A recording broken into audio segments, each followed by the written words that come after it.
Cthulhu for Dagon. Welcome to the Unnamed Horror. See? The Lovecraft podcast with Hanu and Retrokaiser. I am Hanu, and that is... Oh, I thought he was actually going to finish, and that is Retrokaiser. But no, you're expecting me to do the intro.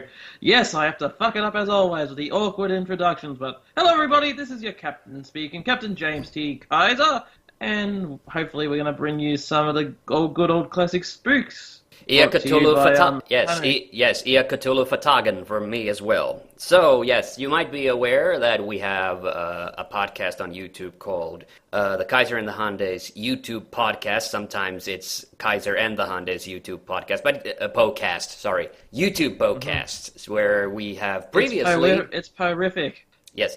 So, usually, what we have done is... we have read a Edgar Allan Poe story on the podcast, and with me reading and Kaiser doing sound effects for the story. And but now, what is this? The Unnamed Horror. Well, this is a dual reference to both the author of the evening as well as the fact that we really struggle to come up with names for these podcasts. We are going to be reading an HP Lovecraft story. So this is something we've been talking about previously on the podcasts, actually. Yes. And does this mean that we're retiring the podcast? No, of course not. There's at least two good stories left that we haven't read. We haven't done the Gold Bug yet, and my all-time favorite, which is the Black Cat. Yes. Yep, it's too early for the Poe to go, so we're keeping that as well. Yes, although we did take almost a year-long break from that. But anyway... Yes, so I've gone on record stating previously that while I am a huge HP Lovecraft fan, a huge Edgar Allan Poe fan, I've never really been the biggest Lovecraft fan. I mean, I love the story, the mythos and the creatures and what have it's you. It's badass. That Lovecraft created. But as a writer, overall, I've not really been the biggest fan of Lovecraft's style of writing. But I will say there are some Lovecraft stories that I do enjoy. My two personal favorites are The Color Out of Space and the Dunwich Horror, which we might do. The Dunwich Horror is a slightly longer story, but I think it's still shorter than the Murders in the Rue Morgue, so, which we have done on the podcast. So, anyway, and here's the other funny business is that even though I am not the biggest fan of Lovecraft, I have actually sitting on my lap at this very minute his entire written works. So this is today's story, which I'll be reading from HP Lovecraft, The Complete Fiction. So this is a complete collection of all of his, not just his short stories, but also all of his short novels that he wrote. He actually wrote several, are all contained here within my grasp. And today's story, by request of Retrokaiser, is Dagon. Yeah. Yeah. So this is the only one that you've actually read, isn't it? Funny enough, actually, I'm going to be right back just for a quick minute because I got to go grab my Dagon-related item to help make this thing make more sense. Okay. I know we're recording, but this is just stuff. But I wouldn't say that I've read Dagon. I've definitely watched the movie, which, funny enough, is not based on the book Dagon. It's based on Call of Cthulhu, I believe, or something else. Yes. But Dagon's actually one of the poems that I actually do have, one of his written works. And funny enough, the way that I've got that was it was a special feature on the Australian exclusive release of Dagon on Blu-ray. It comes in a slipcover, but when you take off the slipcover, the Blu-ray case has the entire poem printed on it as a special feature. Yes, it's actually a short story, not a poem. Just to correct that. But yeah. So anyway, all right. So okay. So I got Poe on the brain. Yes. So the Dagon is actually surprisingly it's actually one of Lovecraft's earliest written stories. It was written in 1917, but it was only published in 1923. And like most of Lovecraft's stories, it was actually published in this magazine called Weird Tales. Last year or the year before, I actually bought this H.P. Lovecraft The Complete Fiction.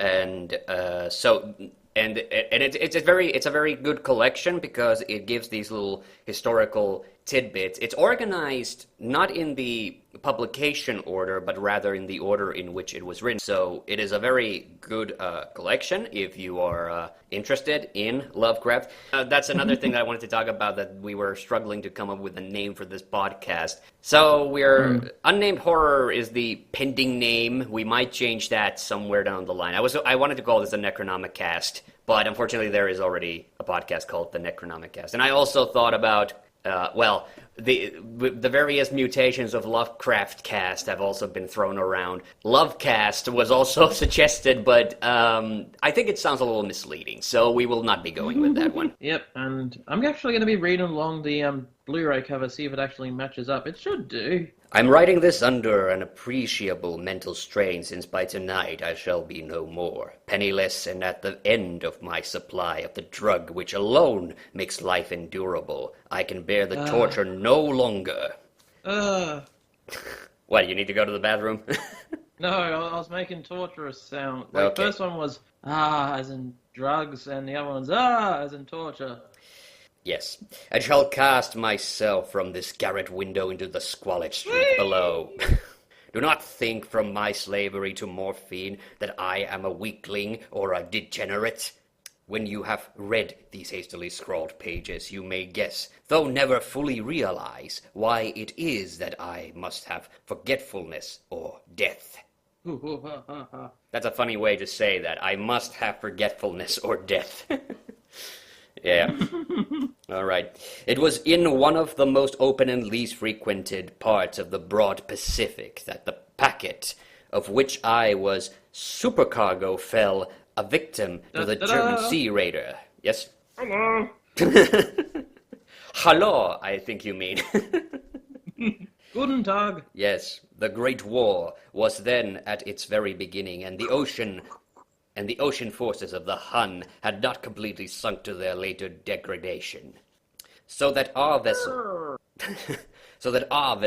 was made a legitimate prize, whilst we of her crew were treated with all the fairness and consideration due to us as naval prisoners. So liberal indeed was... what?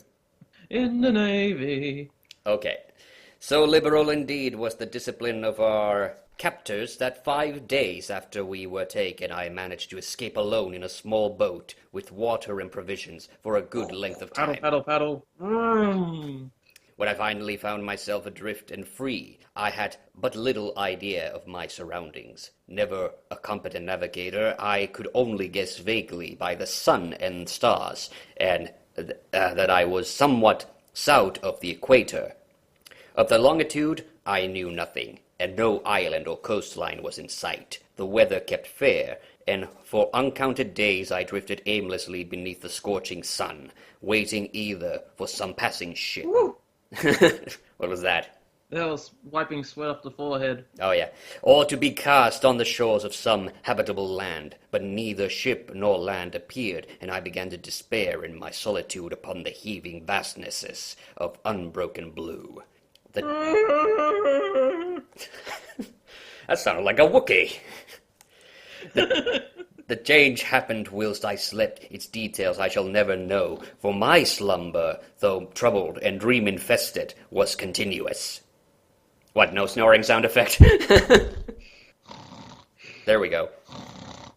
When at last I awaked, it was to discover myself half sucked into a slimy expanse of hellish black mire. Yes, which extended about me in monotonous undulations as far as I could see, and in which my boat lay grounded some distance away. Fud. Oh, okay. Though one might well imagine that my first sensation would be of wonder.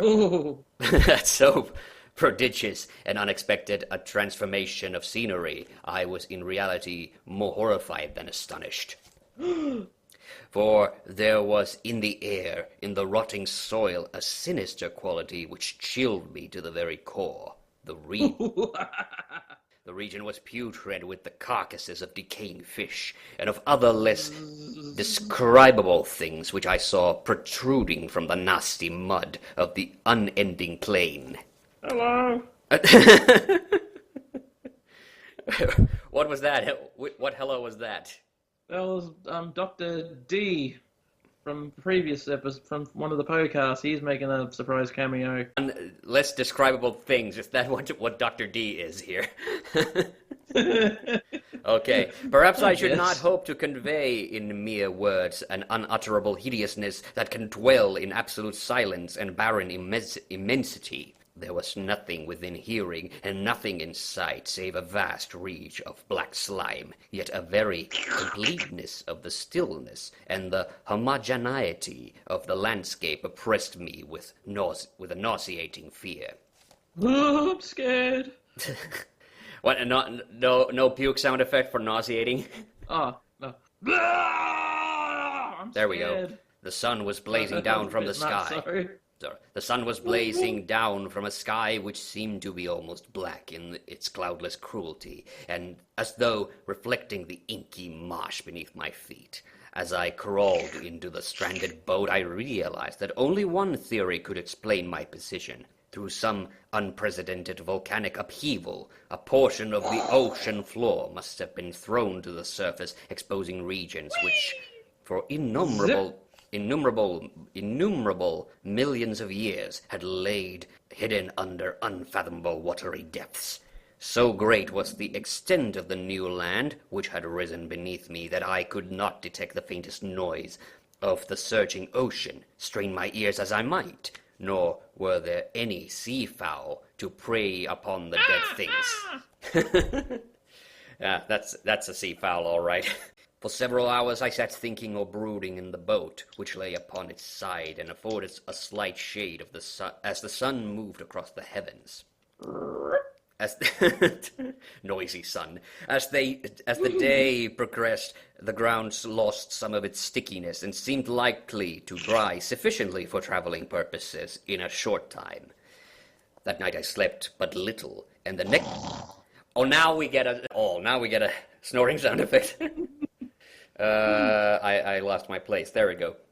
And the next day I made myself a pack containing food and water, preparatory to an overland... Yum.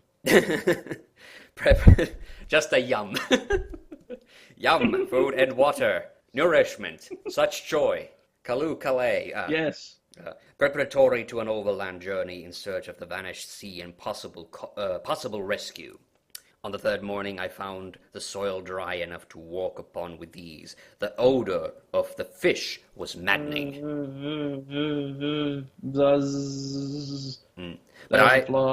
But I was too much concerned with the graver things to mind so slight an evil, and set out boldly for an unknown goal.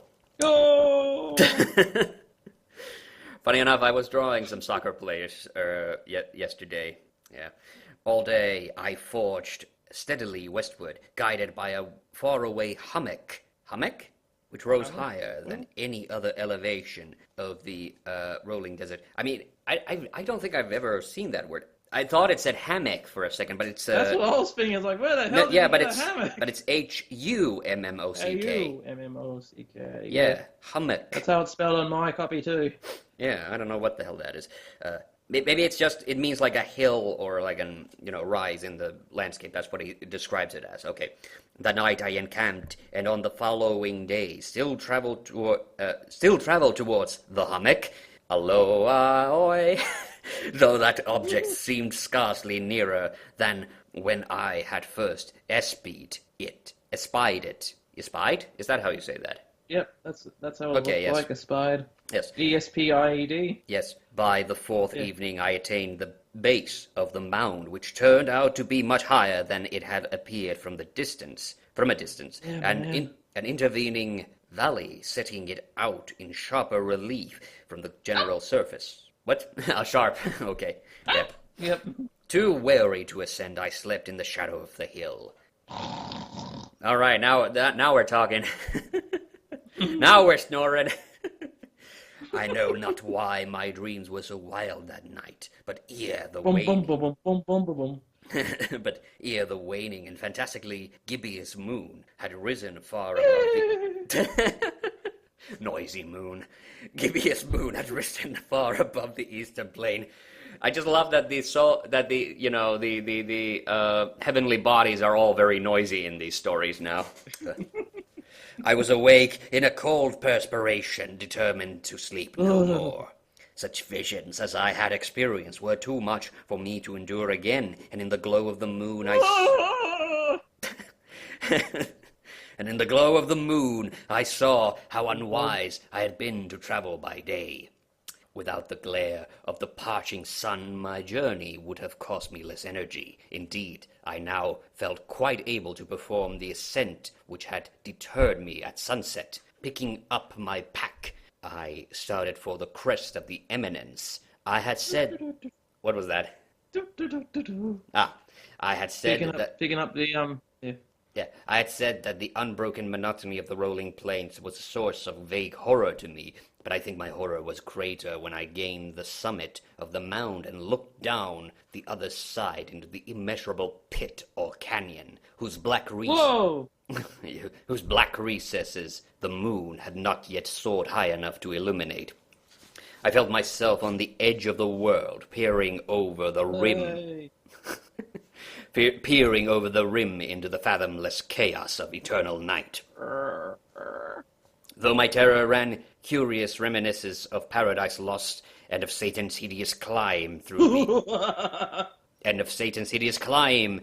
the unfashionable realms of darkness. As the moon climbed higher in the sky, I began to see the slopes of the valley were not quite as perpendicular as I had imagined. Ledges and outcroppings of rock afforded fairly easy footholds for a descent, whilst after a drop of a few hundred feet, the declivity became very gradual. Urged by an impulse which I cannot definitely analyze, I scrambled with difficulty down the rocks and stood on the gentler slope beneath, gazing into the Stygian deeps, where no light had yet penetrated. This is getting quite intense, isn't it? Yeah. All at once my attention was captured by a vast and singular object in the opposite slope, which rose steeply about 100 yards ahead of me, an object that gleamed whitely. This is getting scary now. An object that gleamed whitely in the newly bestowed rays of the ascending moon. That it was merely a gigantic piece of stone, I soon assumed myself. But I was conscious of a distinct impression that its contours and position were not altogether the work of nature. A closer scrutiny filled me with sensations I cannot express. For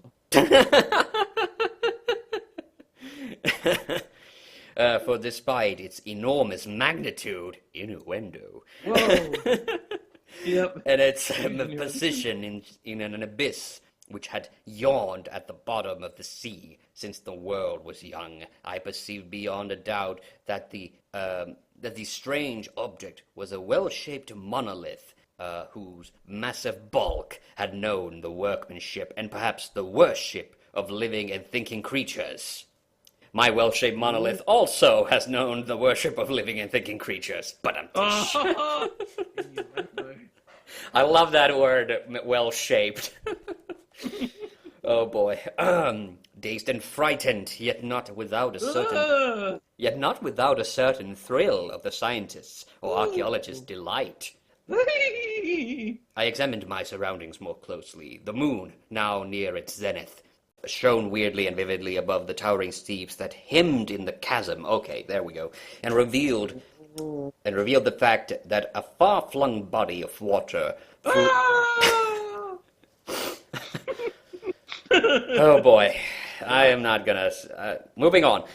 Flowed at the bottom, winding out of sight in both directions and almost lapping my feet as I stood on the slope across the chasm, and wavelets washed the base of the cyclopean monolith.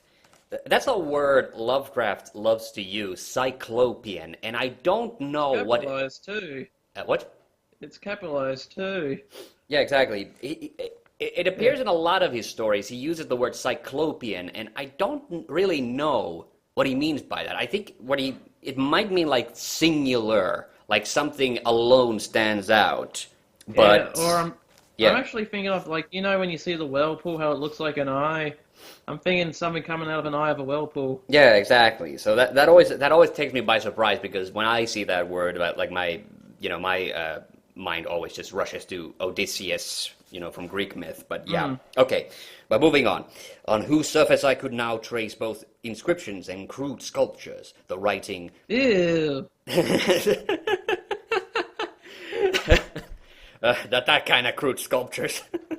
The writing was in a system of hieroglyphics unknown to me, and unlike anything I had ever seen in books, consisting for the most part, of unconventionalized aquatic symbols, such as fishes, eels, octopi, crustaceans, mollusks, whales, and the like. Several characters. In an octopus's garden in the sea. Several characters obviously represented marine things which are unknown to the modern world, but whose decomposing forms I had observed on the ocean-risen plain. It was the pictorial carving, however, that did most to hold me spellbound, plainly visible among the intervening water. On account of their enormous size, were an array of bas-reliefs whose subjects would have excited the envy of a Dore. I have no idea what a Dore is, but okay. I think that these things were supposed to depict men, at least a certain sort of men, though the creatures were shown disporting like fishes in the waters of some marine grotto and paying homage at some monolithic shrine which appeared to be under the waves as well. By the way, this is something that actually is a Lovecraft thing. He uses shoon, which is a very, very old, a form of the word shown. And it might have actually still been, like this is the early 20th century, so it might have still been in use. But one of Lovecraft's things that he loved to do was that he liked to write as if he was writing in the 18th century, so not the previous century, but the century before. I could tell. Yeah, exactly. I always suspected that HP Lovecraft was a bit of a hipster, honestly. I mean, yeah, he was a hipster because we can leave that to the discussion portion at the end. But let's move on. But yeah, so if you see these weird words, it's not just because this is an old story, but those were actually intentional. Okay, but let's where was I? Paying homage to the monolith. Oh, here we. Of their faces and forms, I dare not speak in detail, for the merest remembrance makes me grow faint. Oh, there we go. Grotesque beyond the imagination of a Poe or a Bulwer. Bulwer? Bulwer. I don't know how to pronounce it. I recognize that other name, but yeah, Bulwer. Okay. They were damnable human in general outline despite webbed hands and feet, shockingly white and flabby lips, glassy, bulging eyes, and other featureless, less pleasant to recall. Other features less pleasant to recall. I just realized that sentence made no sense, so I had to... Yeah, sorry, I misread that. Curiously... let me repeat the joke. I said, I've seen people like that before at the pub. Do you live in Providence, Rhode Island? That's an inside Lovecraft joke if you don't know that one. Okay, Curiously enough, they seem to have been chiseled, badly out of proportion with their scenic background, for one of the creatures... Ding, ding, ding.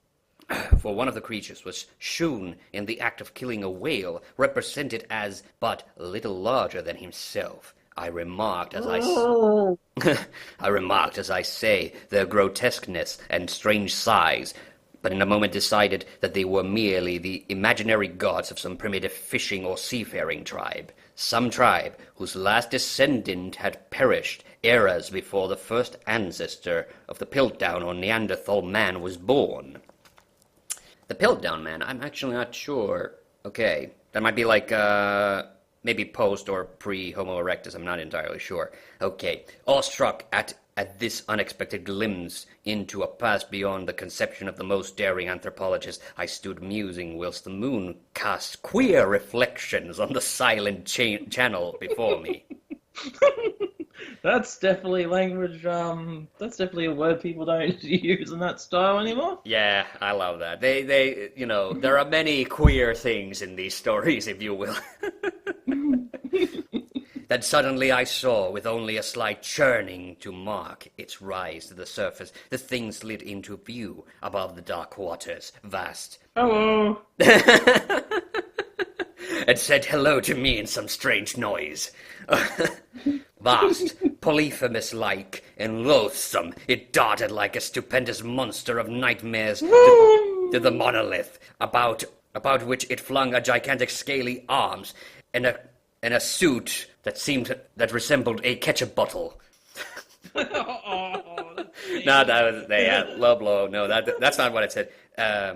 Wait, where I was? I lost it. God. Vast, polyphemus-like, and loathsome, it darted like a stupendous monster of nightmares to the monolith, about which it flung its gigantic scaly arms, and while it bowed its hideous head and gave vent to certain measured sounds. I think I went mad then.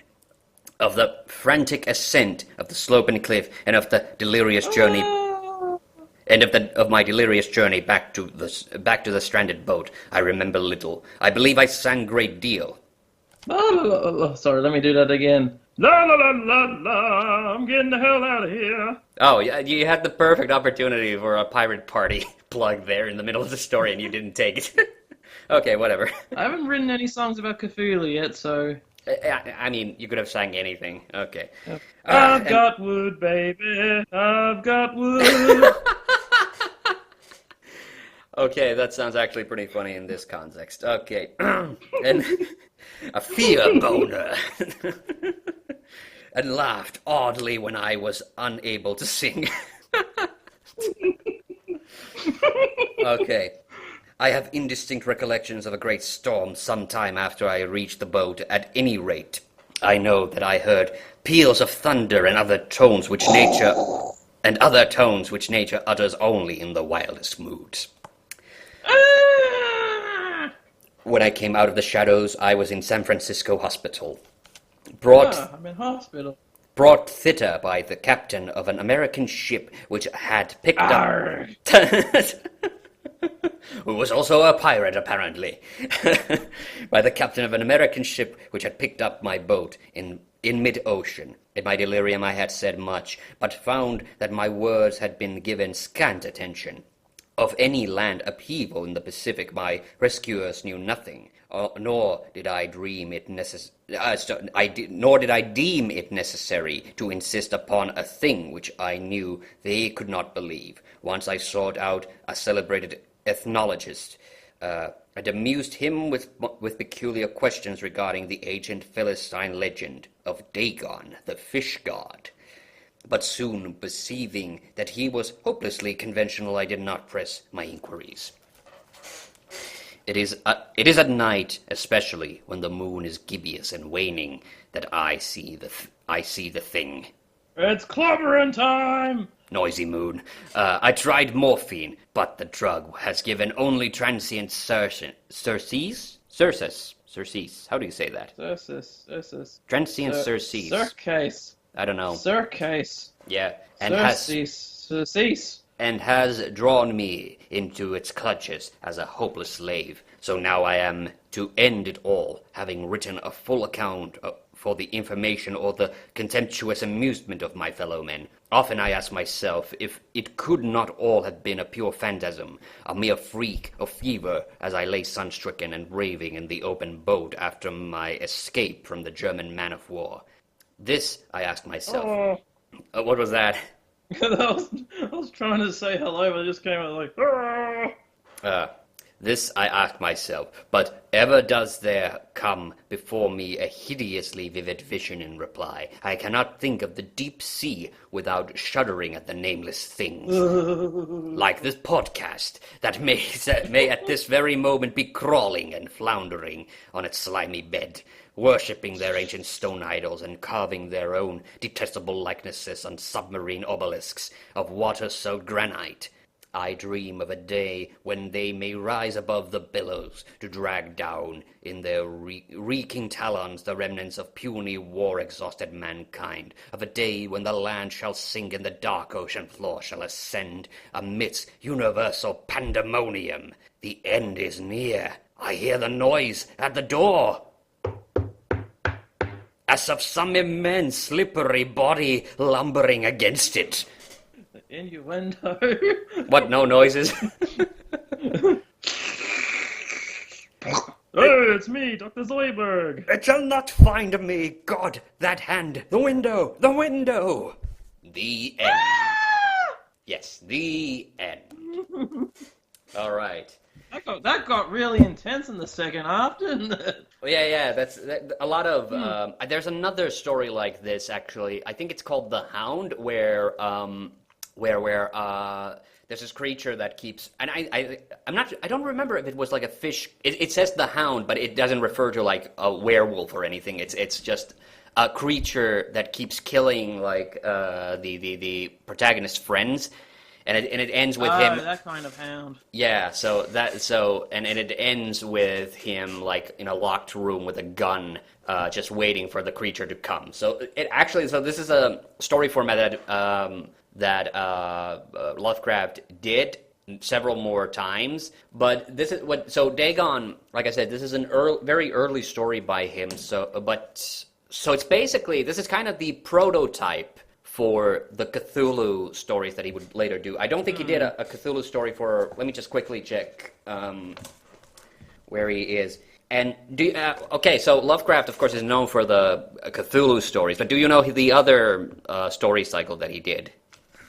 No, it wasn't Conan the Barbarian. That was his friend that did that one. Yeah, no, but he had this other one, which people don't remember nearly as well, but he had the dream cycle. I'm aware of that one. Yeah, the Dream Quest of the Unknown Kadath is like that's the short novel, but it's like it's about this character who travels into like a dream world and has like adventures there. I'm looking at this, and I'm not entirely sure. Maybe From Beyond is one of those, but Call of Cthulhu only came like much, much later. Like he even wrote like the Reanimator in the middle of all of those. Rats in the Wall might be one. I'm not sure, but So at any rate, by the 20s, he was like writing the Cthulhu stories like in full vigor, if you will. And that's also the other thing. So what we mentioned already in the story. So Lovecraft had a belief that the 19th century, so the 1800s, were a mistake. So that's why he romanticized the earlier decades, and he really, in his earlier stories, he also imitated Poe quite a lot. But then later, he did more of those cosmic terrors and things, and you can kind of tell, like from that story, because he mentions anthropologists and history and stuff. So Lovecraft was very much into the sciences. So that's why a lot of his later stories like have a kind of a sci-fi tinge. Like, yes, there's underwater creatures, but later on, he just has good old-fashioned aliens, if you will. And like Color Out of Space. That's not about aliens, but it's about something from space that causes a lot of terror in people. So what did you think of that story? That painted one hell of an imagination, I can tell you that. Yeah, and that is one of my favorite. Dagon is definitely one of my favorite. That's a good one, that one. That's a good one. Yeah, and I gotta be honest, like, I'm not really a big fan of the Dream Cycle stories anyway, because I think the Dream Cycle stories were more... they were more philosophical, so not a lot happens in those. It's more about like moods and transitions, and some of them are. You just said you accidentally called Dagon a poem, but actually that's what Lovecraft did. He actually did write quote unquote prose poems. Dunwich Horror. That's a Cthulhu mythos story, definitely. So that's one that we probably should do. And actually, yes, that one has actually the Necronomicon in it as well. Oh, nice. Yes, the Necronomicon, I think... actually, I don't remember where it... It might have been, actually, in TheHande. They do mention... I think they mention it. But I think there's an earlier... There's also a much earlier story where they mention it as well. Wasn't Mountain of Madness an early one, too? Was that No, that was actually much later. At the Mountains of Madness, that's another one of his, like, short novels. So... He actually did that after the Dream Quest of the Unknown Kadath, and he did that after he did that after Charles Dexter Ward. So that was actually one of his very latest. And actually, like that's the thing. Like I mentioned with Poe, Poe only wrote one short novel as well, and mostly it was short stories. But actually, with Lovecraft, what happened was that he wrote a lot of short stories early on, and then later in his life, he was trying to write much more like bigger stories. So that's why he did a lot of short novels and then just novellas, if you will. The Animator is a good one. That's not a novel. That's a great one. Yeah, but that's not a novel. That's just a serialized short story that is in several parts. But it is a short story still. It's not nearly long enough to be a novel or a novella. So yeah. Okay. Do you have anything else you want to add to that? Not really. The story really spoke for itself, that one. Yeah. I mean, there wasn't much going on, but it did, to repeat myself, it did send my imagination running wild. Like, what could he see? Yeah. All the things he described just sounds pretty mind-blowing, if you ask me. Yeah, and that's a good punchy story. Like, that doesn't have, like, too much, if you will, set dressing, if you will. Yeah, very straight to the point that one was. Yes, and I do actually like some of the other early stories that he wrote. The Beast in the Cave. That was the very first one on this collection. Okay, it's not like his best work or anything, but I kind of like that one. And also, I think there is a story called The Terrible Old Man. Yes, The Terrible Old Man. I thought that was actually a really fun one. But the thing is, like the guy who did wrote a story about me. Yeah, but the funny thing is, like the guy who did did the introduction text for all these stories, like he mentions that he did that it's not a very good horror story, but I think actually it has a very I think it's a very punchy one. Then there's From Beyond. Do you know that one? Yep, again from the movies more so. Yeah. The movie I think expanded it quite a lot. It's actually not a very long story at all, but actually that one works. That one is another good one that I like. And The Temple is one that I read when I was... It was actually in that Lovecraft collection that I read that was translated long ago, and that's about the German submarine captain. And I didn't used to like it that much, but now that I've actually read it a couple of more times, I think actually it is a pretty good one. Yeah. Okay, but yes, that's something that... Yep, sorry. I was going to say, I can say one thing. The movie Dagon definitely takes a lot of liberties from its source material. Yeah, but you said that it was probably more based on another story. More based on, like, another story. It's just, like, the time that Dagon... The Dagon actually appears in the movie is, like, right towards the end. Sort of more like a cameo. Oh, yeah. Like, sort of, like, somewhat described like that scene. Like, nearly described like that scene, but just different. Yeah. Like, it's definitely, like, more Call of Cthulhu than anything, though. Yes, okay. But if there's nothing to add there, then I guess we will end it for this time. Thank you for joining the Unnamed Horror, which is this podcast. And do you want to say goodbye to the audience first, Kaiser? Goodbye, audience. Yes. And Cthulhu Fatagan from me. Bye. See you on the next one.